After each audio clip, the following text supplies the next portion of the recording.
مشاهدينا الأفاضل، أهلا ومرحبا بكم. نشرة أخبار الفضاء الإريترية لهذه الفترة يصحبكم فيها محمود عبد الله بكفاح، والتي نستهلها بأهم وأبرز العناوين.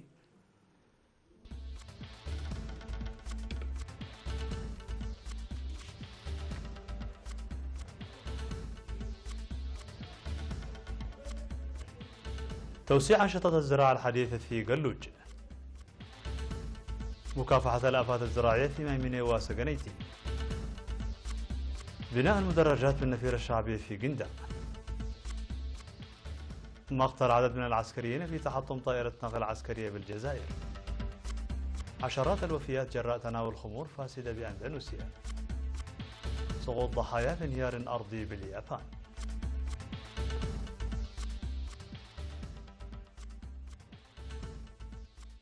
مرحبا بكم إلى العناوين إلى التفاصيل.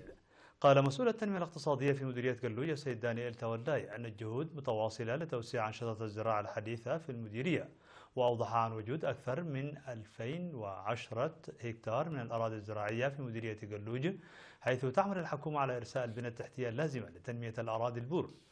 وقد تم توزيع هكتارين لكل مواطن وتنمية مساحة 100 ألف هكتار. وحول أوضاع الماشية، أوضح عن توفير المياه والخدمات البيطرية للماشية التي توجد حاليا في وضع جيد، فضلا عن القيام بالمتابعة المستمرة لتلافي الأمراض التي تنتقل عبر الحدود. وأشار إلى أن سدي قرست وبادميد من الحفائر الموجودة بالمديرية، والبالغ عددها 14 حفيرا، تساهم جميعها في تطوير الزراعة المروية. كما تساهم الأراضي المخصصة للرعي والبالغ مساحتها 12 ألف هكتار في نمو الحيوانات الأليفة والبرية. هذا ويقطن مديرية قلوج التي تبعد مسافة حوالي 400 كيلومتر من العاصمة أسمرة حوالي 120 ألف مواطن يعتمدون في معيشتهم على ممارسة أنشطة الزراعة والرعي والتجارة.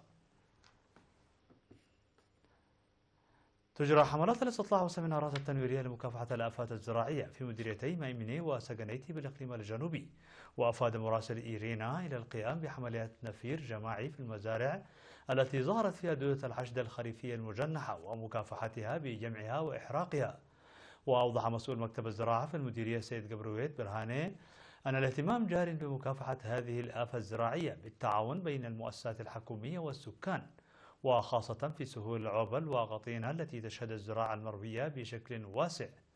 هذا وقد نظم في سقنيتي سمينارا تنويريا لممثلي إدارات الضواحي حول دودة الحشد الخريفية المجنحة.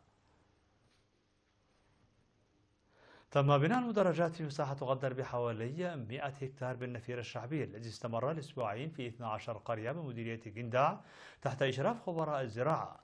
وأوضح خبير حماية التربة والمياه السيد حرو يوهنس في الاجتماع الذي عقد لتقييم أنشطة النفير عن مشاركة 4400 شخص في إنجاز تلك الأنشطة، مشيرا إلى أن نقص أدوات العمل وعدم التنسيق بين الجهات المختصة كان من ضمن أوجه القصور.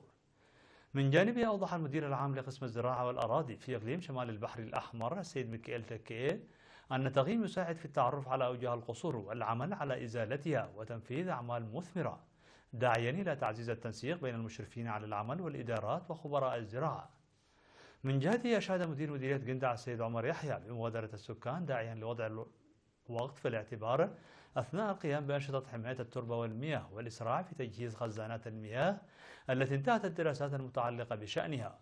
وأوصى المشاركون من جهتهم بضرورة مواصلة العمل في القرى المتبقية لأهميته الزراعية والإنتاجية. وفي ذات السياق، يعمل سكان مدينة قندع هذه الأيام بصيانة الطريق الترابي الذي جرفته السيول. دعا مدير مديرية منحيل السيد أبراهام مكنن مربيي أبقار الألبان المعطرين في جمعية للاستفادة من الموارد الزراعية في مناطقهم ورفع الإنتاجية. وقال أن الثروة الحيوانية لم تستغل كما يجب حتى الآن في المديرية، داعيا أعضاء الجمعية للعمل على توفير العلف الزراعي وزيادة الإنتاج من الألبان.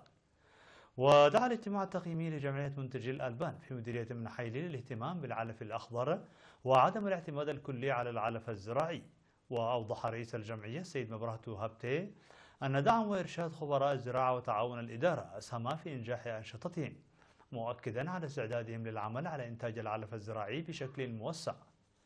من جانبه، دعا مسؤول الزراعة في المديرية السيد منقس آب طعامي أعضاء الجمعية للتعرف على الصعوبات والتحديات التي تواجههم والعمل على حلها، مؤكدا على استعداد وزارة الزراعة للتعاون معهم. مشاهدينا الفاضل، كانت هذه الأخبار الداخلية. فاصل قصير ونوفيكم بالأخبار العالمية ومعنا.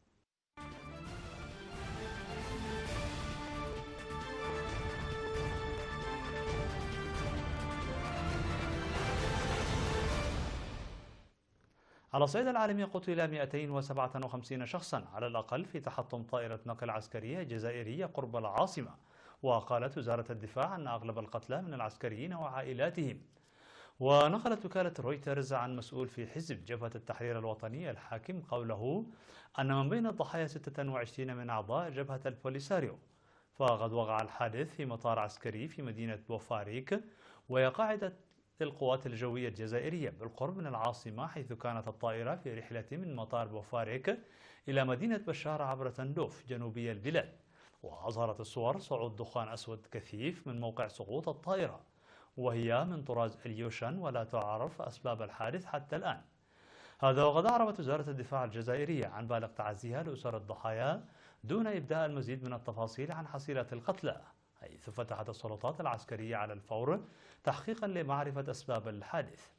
الجدير بالذكر أن 77 عسكريا وأفراد من أسرهم كانوا قد قتلوا في تحطم طائرة عسكرية لغي شخص واحد حتفه، فيما اعتبر 5 آخرين على الأقل في عداد المفقودين إثر وقوع انهيار أرضي في جنوب غرب اليابان. وذكرت هيئة الإذاعة اليابانية أن المفقودين تتراوح أعمارهم بين 21 و 90 عاما، مشيرة إلى أنه لم تتضح بعد أسباب وقوع هذا الانهيار الأرضي.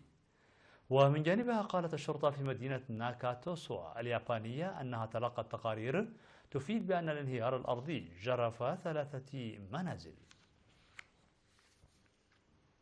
مشاهدينا الفاضل، فاصل قصير ونوفيكم الأخبار الرياضية، ابقوا معنا. مشاهدينا الفاضل، بهذا نكون قد وصلنا بكم إلى نهاية النشرة. شكرا على حسن المتابعة، دمتم بألف خير.